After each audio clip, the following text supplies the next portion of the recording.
नमस्कार सभी साथियों को। स्वागत करता हूं सभी का इस यूट्यूब चैनल पर जिसका नाम है study with PN Lodha.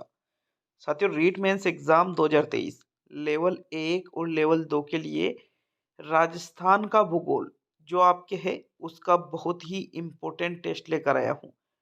Golden test series के अंतर्गत ये आपका टेस्ट नंबर 1 है साथियों।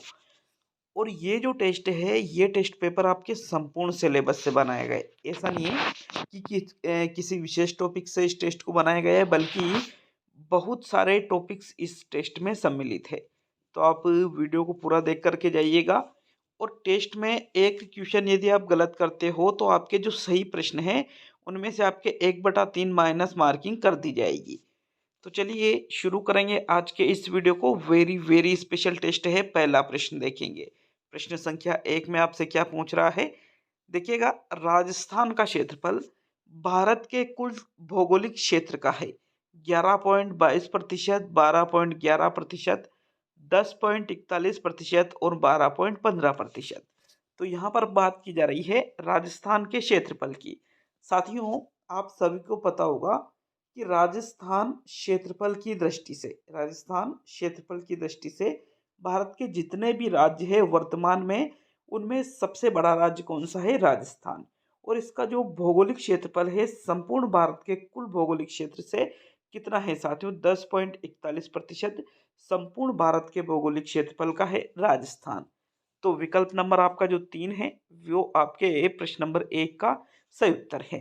प्रश्न संख्या 2 की ओर बढ़ेंगे साथियों। प्रश्न संख्या 2 में आपसे क्या पूछ रहा है, देखिएगा प्रश्न नंबर 2 है, इनमें से असुमेलित है।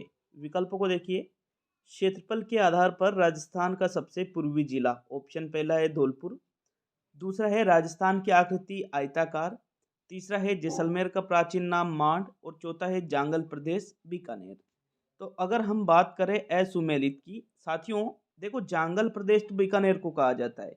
और जैसलमेर का प्राचीन नाम मांड भी है, मतलब जैसलमेर को प्राचीन समय में मांड के नाम से भी जाना जाता है। अब क्षेत्रफल के आधार पर राजस्थान का सबसे पूर्वी जिला कौन सा है? धौलपुर है।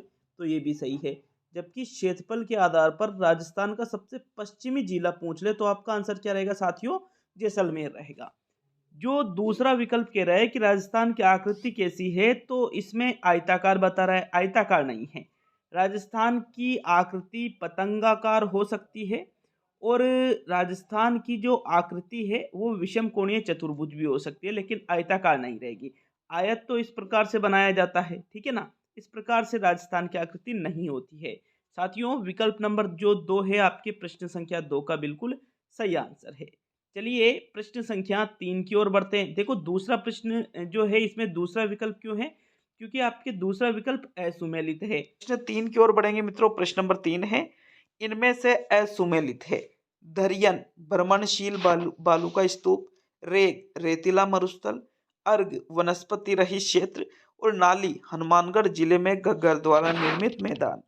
जो आपको यहाँ पर असुमेलित लग रहा है उसका चयन आपको प्रश्न संख्या 3 में करना है। बताइए तीसरे प्रश्न में आपका कौन सा आंसर सही रहेगा? तो देखो, जो भ्रमणशील बालू का स्तूप होते हैं इनको तो दरियानी कहते हैं, लेकिन रेतीला मरुस्थल नहीं बल्कि रेतीला प्लस जो पथरीला मरुस्थल होता है, रेतीला प्लस पथरीला जो मरुस्थल होता है उसको क्या कहा जाता है साथियों? रेग कहा जाता है। तो यहाँ पर इसकी परिभाषा थोड़ी अधूरी है। इसी वजह से फिर आपका आंसर कौन सा रहेगा प्रश्न संख्या 3 में? दूसरा विकल्प आपका सही उत्तर है। बाकी अर्ग जो होता है वो वनस्पति रहित क्षेत्र, मतलब जहाँ पर वनस्पति नहीं पाई जाती है। और जो नाली है साथियों, हनुमानगढ़ जिले में घग्गर द्वारा जो निर्मित मैदान है इसी को क्या कहा जाता है? नाली कहा जाता है। तो तीसरा, चौथा और पहला विकल्प तो सही है। दूसरे विकल्प को छोड़कर तो आपके प्रश्न 3 में सेकंड विकल्प सही है। प्रश्न नंबर 4 की ओर बढ़ेंगे। देखिए यहाँ पर मैंने लिख भी दिया है, जो रेग है ये सिर्फ रेतीला ही नहीं बल्कि रेतीला प्लस पथरीला मरुस्थल होता है। प्रश्न संख्या 4 की ओर बढ़ेंगे। चौथा प्रश्न है, गोडवाड़ प्रदेश का विस्तार नहीं है जोधपुर में, बाड़मेर में, पाली में और अजमेर में। तो जहां पर गोडवाड़ प्रदेश का विस्तार नहीं है उसका चयन प्रश्न संख्या 4 में करना है। साथियों, ये जो टेस्ट आप अभी हल कर रहे हो, इससे टेस्ट आपको मात्र 149 रुपए की टेस्ट सीरीज में रोजाना 2 टेस्ट प्रोवाइड होंगे। हर 7 दिन में आपके एक मेगा टेस्ट संपूर्ण 150 प्रश्नों का study with PN Lodha application पर उपलब्ध होता है।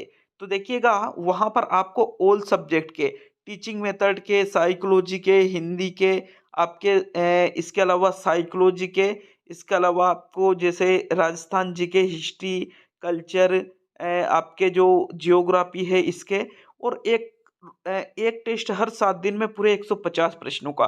ये सारी सुविधाएं आपको study with PN Lodha application पर मात्र 149 रुपये में उपलब्ध है। तो अगर आपने टेस्ट सीरीज ज्वाइन नहीं की है, बहुत सारे लोग हैं, 6000 लोगों ने ऐप को डाउनलोड कर लिया है, लेकिन बहुत कम लोगों ने टेस्ट सीरीज को ज्वाइन की है।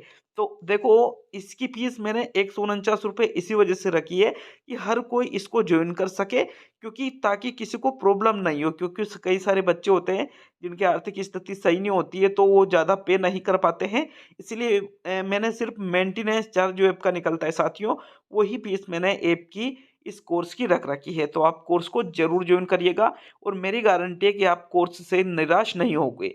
लगभग 40 दिनों में 80+ टेस्ट आपके जो एप्लीकेशन पर 149 रुपये वाला कोर्स है इस पर अपलोड किए जा चुके हैं। तो ऐप का लिंक मैंने कमेंट बॉक्स में भी दे दिया है, और आप प्ले स्टोर पर जाकर भी ऐप को डाउनलोड करके कोर्स को परचेज कर सकते हो। प्रश्न 4 में अगर हम देखें तो गोडवार प्रदेश के अंतर्गत जोधपुर, बाड़मेर और पाली तीनों ही जिले आ जाते हैं, लेकिन जो अजमेर जिला है साथियों, अजमेर जिले को गोडवार प्रदेश के अंतर्गत सम्मिलित नहीं किया जाता है। इसी वजह से चौथे प्रश्न में आपके चौथा ही विकल्प सही है। प्रश्न संख्या 5 की ओर बढ़ते हैं। 5वां प्रश्न देखेंगे, नदियों से संबंधित असत्य कथन है। राजस्थान की जो नदियां हैं उनसे संबंधित असत्य कथन आपको देखना है। तो देखो, पहला विकल्प है नट नदी घग्गर, दूसरा विकल्प है शेखावटी की मुख्य नदी कांतली, तीसरा विकल्प है आंतरिक अफवाह तंत्र की सबसे छोटी नदी रूपनगढ़, और चौथा विकल्प है जालोर जिले में लूनी नदी का बहाव क्षेत्र नाड़ा कहलाता है। तो देखिए नदियों से संबंधित जो कथन आपको असत्य लग रहा है उसका चयन आपको प्रश्न संख्या 5 में करना है। तो देखो अगर हम बात करें नट नदी की, तो बिल्कुल घग्गर नदी को ही मृत नदी, नट नदी जैसे नामों से जाना जाता है साथियों। जबकि शेखावटी की मुख्य नदी किसको कहा जाता है? कांतली को। तो पहला भी सही, दूसरा भी सही। तीसरा विकल्प कह रहा है कि आंतरिक अफवाह तंत्र की सबसे छोटी नदी रूपनगढ़, गलत है ये, क्योंकि आंतरिक अफवाह की सबसे छोटी नदी कौन सी है? कांकनेई जो नदी है ये आंतरिक अफवाह की सबसे छोटी नदी है साथियों। और जालोर जिले में लूनी नदी का बहाव क्षेत्र क्या कहलाता है? नाला। तो विकल्प नंबर जो 1 है, 2 है और 4 है, ये तीनों सत्य कथन है। कौन से विकल्प को छोड़कर? तीसरे को। तो विकल्प नंबर 3 आपका प्रश्न नंबर 5 में सही है, क्योंकि ये क्या है? एक असत्य कथन है। प्रश्न नंबर 6 की ओर बढ़ेंगे। छठा प्रश्न देख लेते हैं। प्रश्न संख्या 6 में क्या पूछ रहा है? नंद समंद बांध कौन सी नदी पर स्थित है? बनास, सोम, माही और सीप। तो देखो नंद समंद बांध की अगर हम बात करें, राजस्थान में नंद समंद जो बांध है यह राजस्थान में सोम, माही या सीप नदी पर नहीं है, बल्कि यह बनास नदी पर स्थित है। कौन से बांध की बात की जा रही है यहाँ पर? नंद समंद बांध की। विकल्प नंबर आपका 1 सही है साथियों, प्रश्न संख्या 6 में। प्रश्न नंबर 7 की ओर बढ़ते हैं। देखिए कल भी मैंने लेवल 1 का पूरा मैराथन टेस्ट 150 प्रश्नों का ऐप पर अपलोड किया 149 रुपये वाले टेस्ट सीरीज में। लेवल 2 का मैंने हिंदी का 150 प्रश्नों का टेस्ट कल अपलोड कर दिया था। और साथियों आप कल मैंने शाम को 5 बजे और 8 बजे का टाइम डाल रखा था आपके एसएसटी लेवल 2 का टेस्ट और साइंस मैथ्स लेवल 2 का टेस्ट। तो एसएसटी का टेस्ट आपके आज सुबह 10 बजे आने वाला है। एसएसटी का टेस्ट तो आज सुबह 10 बजे आने वाला है, और साइंस मैथ्स का शाम को 4 बजे आने वाला है। ठीक है ना, लेवल 2 की बात है ये। बाकी कल से वापस फिर छोटे छोटे टेस्ट करेंगे, और 7 दिन बाद वापस level 1 plus level 2 SST, science maths और हिंदी के संपूर्ण 150 प्रश्नों का टेस्ट 7 दिन बाद वापस आपको मिल जाएगा। देखो प्रश्न नंबर 6 में यहाँ कौन सा विकल्प सही है? विकल्प नंबर 1 सही है। प्रश्न नंबर 7 की ओर बढ़ते हैं। 7वां प्रश्न देखें, इनमें से कौन सी खारे पानी की झील नहीं है? रेवासा झील, नावा झील, अमर सागर झील और लूणकरणसर झील। तो देखो जो झील खारे पानी की नहीं है उसका चयन आपको 7वें प्रश्न में करना है। साथियों लूणकरणसर, नावा और रेवासा तीनों ही खारे पानी की झीलों में आती है, लेकिन यहाँ पर जो अमर सागर झील है ये एक मीठे पानी की झील है भाई। अमर सागर जो झील है ये कैसी है? मीठे पानी की झील है। और राजस्थान में अमर सागर झील कहाँ पर पड़ती है? जो जैसलमेर जिला है, कौन सा जिले में पड़ती है साथियों? अमरसागर झील जैसलमेर जिले में पड़ती है। तो विकल्प नंबर 3 आपके प्रश्न संख्या 7 का बिल्कुल सही आंसर है। चलिए आगे बढ़ेंगे प्रश्न संख्या 8 की ओर। तो 8वां प्रश्न देखेंगे। अमरसागर झील के बारे में मैंने यहाँ पर भी लिख दिया है। भाई अमरसागर झील आपके कौन से जिले में पड़ती है? जैसलमेर जिले में पड़ती है। प्रश्न 8 को अगर हम देखें तो आपसे प्रश्न नंबर 8 पूछ रहा है, राजस्थान की सबसे बड़ी प्राकृतिक मीठे पानी की झील है? नक्की झील है, जयसमंद झील है, पुष्कर झील है और राजसमंद झील है।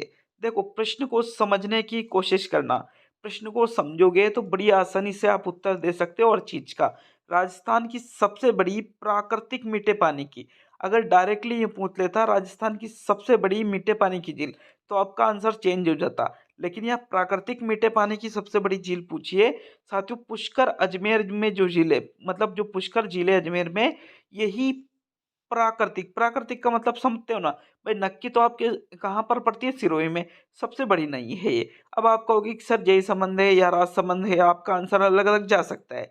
लेकिन साथियों सबसे बड़ी प्राकृतिक मीठे पानी की झील, प्राकृतिक मतलब जिसका निर्माण किसी और ने नहीं बल्कि वो पहले से ही निर्मित है, तो ऐसी झील कौन सी है राजस्थान में सबसे बड़ी? पुष्कर झील है मीठे पानी की। विकल्प नंबर 3 आपके 8वें प्रश्न का सही उत्तर है। प्रश्न नंबर 9 की ओर बढ़ेंगे मित्रों। प्रश्न नंबर 9 है, नॉन रॉक व टोड रॉक किस झील के किनारे स्थित है? आना सागर झील के, नक्की झील के, सांबर झील के और कोलायत झील के। तो देखो ये जो नन रॉक और टोड रॉक है, ये साथियों पत्थरों के नाम है। ये किनके नाम है? पत्थरों के नाम है, जो कि राजस्थान की जो सबसे ऊंचाई पर स्थित झील है। कौन सी झील? नक्की झील। नक्की झील माउंट आबू सिरोही में है साथियों। तो इन दो झील, ये जो नन रॉक और टोड टोड रॉक है, ये नक्की झील के किनारे ही स्थित है। ठीक है, विकल्प नक्की झील के किनारे एक पहाड़ी है, उस पर ये पत्थर के जिनको नन रॉक और टोड रॉक कहा जाता है।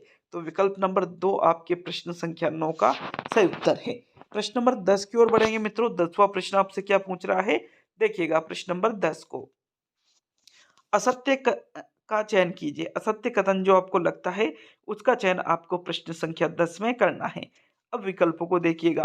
राजस्थान में सर्वाधिक वर्षा वाला जिला सिरोही, राजस्थान में सर्वाधिक मानसून झालावाड़ में, राजस्थान में न्यूनतम वर्षा वाला स्थान सम, और राजस्थान में सर्वप्रथम वर्षा अरब सागरीय मानसून से। तो यहाँ पर आपके सामने ये 4 कथन हैं। इनमें से जो कथन आपको असत्य लग रहा है, गलत लग रहा है, उसका चयन प्रश्न संख्या 10 में करना है। देखिए अगर हम बात करें असत्य कथन की, तो साथियों राजस्थान के संदर्भ में चारों विकल्प है। सर्वाधिक मानसून झालावाड़ में है, न्यूनतम वर्षा वाला स्थान सम नामक एक स्थान है जो कहाँ पर पड़ता है? आपके जैसलमेर जिले में पड़ता है। यहाँ सबसे कम वर्षा होती है और सर्वप्रथम वर्षा राजस्थान में अरब सागरीय मानसून से ही होती है। लेकिन सर्वाधिक वर्षा वाला जिला सिरोही नहीं है, बल्कि कौन सा है? झालावाड़ जिला राजस्थान में सर्वाधिक वर्षा वाला जिला है। देखिएगा अगर यूं पूछ ले कि राजस्थान में सर्वाधिक वर्षा वाला स्थान, तो फिर माउंट आबू आपका सही रहेगा। लेकिन जिला अगर पूछे तो फिर सिरोही नहीं रहेगा बल्कि झालावाड़ रहेगा आपका। विकल्प नंबर 1 आपके प्रश्न संख्या 10 का सही उत्तर है मित्रों। नेक्स्ट प्रश्न नंबर 11 की ओर बढ़ेंगे। 11वां प्रश्न देख लेते हैं। राजस्थान में सर्वाधिक मृदा अपरदन होता है? पानी से, वायु से, नहरों से और इनमें से कोई भी नहीं। तो देखो राजस्थान में सर्वाधिक मृदा अपरदन की बात की जा रही है। मृदा का जो अपरदन होता है, तो पानी, नहरों और कोई नहीं, तो कोई नहीं को तो आप विकल्प से हटा दीजिए। सर्वाधिक जो मृदा अपरदन है वो किससे होता है? हवा से होता है। क्योंकि आप सभी को पता होगा कि भाई राजस्थान में मरुस्थलीय क्षेत्र है। अब मरुस्थलीय क्षेत्र है तो मरुस्थलीय क्षेत्र में हवा बहुत ज़्यादा चलती है, और हवा चलने के कारण मरुस्थल का विस्तार भी होता है। इसी वजह से ये माना जाता है कि मृदा का अपरदन सर्वाधिक राजस्थान में किससे होता है? वायु से होता है। तो अगर पानी से, अगर आपको ऐसा लगता है कि पानी से होता है, तो आपका आंसर गलत रहेगा। ठीक है ना, वायु ही इसमें 100% बिल्कुल सही उत्तर है। प्रश्न 12 की ओर बढ़ेंगे। 12वां प्रश्न देखेंगे। 11वें प्रश्न में कौन सा आंसर सही रहे? दूसरा विकल्प आपका सही रहेगा। चलिए प्रश्न नंबर 12 को देख लेते हैं। 12वां प्रश्न है, इंसेप्टिसोल्स मृदा राजस्थान में कहाँ पाई जाती है? राजस्थान के पश्चिमी भागों में, राजस्थान के पूर्वी भागों में, राजस्थान के उत्तरी भागों में और राजस्थान के दक्षिणी भागों में इंसेप्टिसोल्स मृदा की यहाँ पर बात की जा रही है। तो अगर हम बात करें राजस्थान में इंसेप्टिसोल्स मृदा की, साथियों राजस्थान में जो इंसेप्टिसोल्स मृदा है, ये राजस्थान का जो दक्षिणी भाग है, कौन सा भाग है, राजस्थान का ये जो दक्षिणी भाग है, यहाँ पर इंसेप्ट की सोल्स मृदा राजस्थान में पाई जाती है। तो विकल्प नंबर 4 आपके प्रश्न संख्या 12 का सही उत्तर है। प्रश्न 13 की ओर बढ़ेंगे साथियों। 13वां प्रश्न देख लेते हैं। प्रश्न नंबर 13 में क्या पूछ रहा है। राजस्थान भारत में कौन सी फसल का सर्वाधिक उत्पादक राज्य है। मक्का का, मूंगफली का, सरसों का और कपास का। तो भाई देखो, ये जो चार फसलें, अब आप कहोगे कि सर ये फसलें भी राजस्थान में सर्वाधिक उत्पादित होती है संपूर्ण भारत में। तो भाई ये जो चार ऑप्शन है, इनमें से आपको देखना है भाई, इनमें से आपको देखना है। इन चारों जो फसलों की अगर हम बात करें, तो राजस्थान में इन चारों फसलों में से सर्वाधिक कौन सी फसल का उत्पादन होता है। सरसों का उत्पादन सर्वाधिक होता है। और सरसों अनुसंधान केंद्र राजस्थान में कहाँ पर है, सेवर भरतपुर में। ये भी आपको याद रखना है, पूछा जा सकता है आपके। तो विकल्प नंबर 3 आपके प्रश्न संख्या 13 का सही उत्तर है। प्रश्न 14 की ओर बढ़ेंगे साथियों। 14वां प्रश्न देख लेते हैं। प्रश्न नंबर 14, हरे कबूतरों के लिए प्रसिद्ध अभयारण्य है। मुकुंदरा हिल्स, सरिस्का अभयारण्य, कुंभलगढ़ और सज्जनगढ़ अभयारण्य। तो हरे कबूतरों के लिए इनमें से जो प्रसिद्ध अभयारण्य है, उसका चयन आपको प्रश्न संख्या 14 में करना है। देखो, अगर हम बात करें तो यहाँ पर गागरोनी तोते की बात नहीं की जा रही है। गागरोनी तोते की बात करें तो फिर वहां पर आपका आंसर क्या होता, मुकुंदरा हिल्स। लेकिन यहाँ पर बात की जा रही है हरे कबूतरों की। तो हरे कबूतरों के लिए प्रसिद्ध अभयारण्य इनमें से कौन सा है। जो सरिस्का अभयारण्य है, कहाँ पर पड़ता है, ये आपके राजस्थान में अलवर जिले में पड़ता है। सरिस्का कहाँ पड़ता है, आपके अलवर जिले में पड़ता है। तो सरिस्का अभयारण्य जो अलवर जिले में पड़ता है, यही हरे कबूतरों के लिए प्रसिद्ध अभयारण्य है। सेकंड विकल्प आपके 14वें प्रश्न का सही आंसर है। प्रश्न संख्या 15 की ओर बढ़ते हैं। 15वां प्रश्न देख लेंगे। प्रश्न नंबर 15 में क्या पूछ रहा है। राजस्थान में सर्वाधिक स्वदेशी पर्यटक कहाँ आते हैं। पुष्कर में, जयपुर में, माउंट आबू में और जैसलमेर में। तो भाई देखो, एक तो होते हैं विदेशी जो दूसरे देश से राजस्थान में घूमने आते हैं, और एक होते हैं स्वदेशी जो भारत से राजस्थान में घूमने आते हैं। तो यहाँ पर स्वदेशी पर्यटक की अगर आपसे पूछी जाए, तो साथियों स्वदेशी पर्यटक राजस्थान में सर्वाधिक पुष्कर अजमेर में आते हैं। जबकि अगर प्रश्न पूछ ले कि राजस्थान में सर्वाधिक विदेशी पर्यटक कहाँ पर घूमने आते हैं, अगर विदेशी पूछ ले तो फिर आपका आंसर क्या रहेगा, जयपुर में। ठीक है, आपको ये चीज याद रखनी है। विदेशी पूछे तो जयपुर में, और स्वदेशी पर्यटक पूछे तो आपका आंसर पुष्कर अजमेर में रहेगा। विकल्प नंबर आपका एक सही है प्रश्न 15 में। प्रश्न संख्या 16 की ओर बढ़ते हैं। 16वां प्रश्न देख लेंगे। यहाँ 15वें प्रश्न में आपके कौन सा विकल्प सही है, प्रथम विकल्प सही है। प्रश्न संख्या 16 की ओर बढ़ेंगे साथियों। प्रश्न संख्या 16 में आपसे क्या पूछा जा रहा है, देखिएगा प्रश्न नंबर 16 को। राजस्थान का सबसे छोटा राष्ट्रीय राजमार्ग कौन सा है। NH11 सबसे छोटा है, NH52 सबसे छोटा है, NH919 सबसे छोटा है, या NH25 सबसे छोटा राष्ट्रीय राजमार्ग है। तो राजस्थान में सबसे छोटे राष्ट्रीय राजमार्ग की बात की जा रही है। बताइए प्रश्न संख्या 16 में कौन से विकल्प का चुनाव करोगे। तो देखो, नेशनल हाईवे 11 सबसे छोटा नहीं है, ना ही नेशनल हाईवे 52 सबसे छोटा राष्ट्रीय राजमार्ग है राजस्थान का। बल्कि साथियों, राजस्थान का सबसे छोटा राष्ट्रीय राजमार्ग कौन सा है, NH919। कौन सा है, NH919। और इस NH919 का पहले क्या नाम था, 71B। क्या नाम था इसका, 71B। ठीक है, विकल्प नंबर आपका जो थर्ड है 16वें प्रश्न का बिल्कुल सही आंसर है।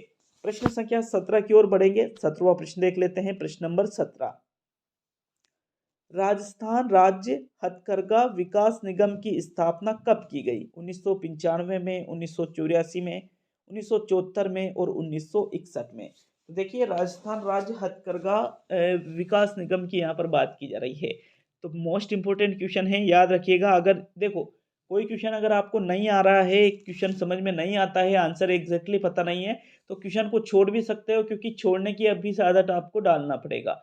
अगर यहाँ आप सभी प्रश्नों को अटेंड करोगे तो एग्जाम में भी आप ऐसा ही करोगे। तो इसी वजह से साथियों, आपको ये चीज़ याद रखनी है। कोई क्वेश्चन नहीं आ रहा है तो आप अनअटेम्प्ट भी उसको कर सकते हो। राजस्थान राज्य हथकरघा विकास निगम की बात की जाए तो इसकी स्थापना 1984 में की गई थी। कब की गई थी, 1984 में। और कहाँ पर की गई थी, जो राजस्थान की राजधानी है जयपुर, गुलाबी नगर जो जयपुर है साथियों, यहीं पर राजस्थान राज्य हथकरघा विकास निगम की स्थापना कब की गई थी, 1984 में की गई थी। विकल्प नंबर 2 आपके प्रश्न संख्या 17 का सही उत्तर है। प्रश्न 18 की ओर बढ़ते हैं। 18वां प्रश्न देख लेंगे। प्रश्न नंबर 18 में आपसे क्या पूछ रहा है। देखो, 18वां प्रश्न है, कौन सा रासायनिक उर्वरक खनिज नहीं है। पोटास, फेल्सपार, एस्बेस्टोस और डोलोमाइट। तो जो रासायनिक उर्वरक खनिज नहीं है, देखो आपने इस चीज का नाम पहले भी सुन रखा होगा और शायद आपने इस चीज को यूज भी कर रखा होगा।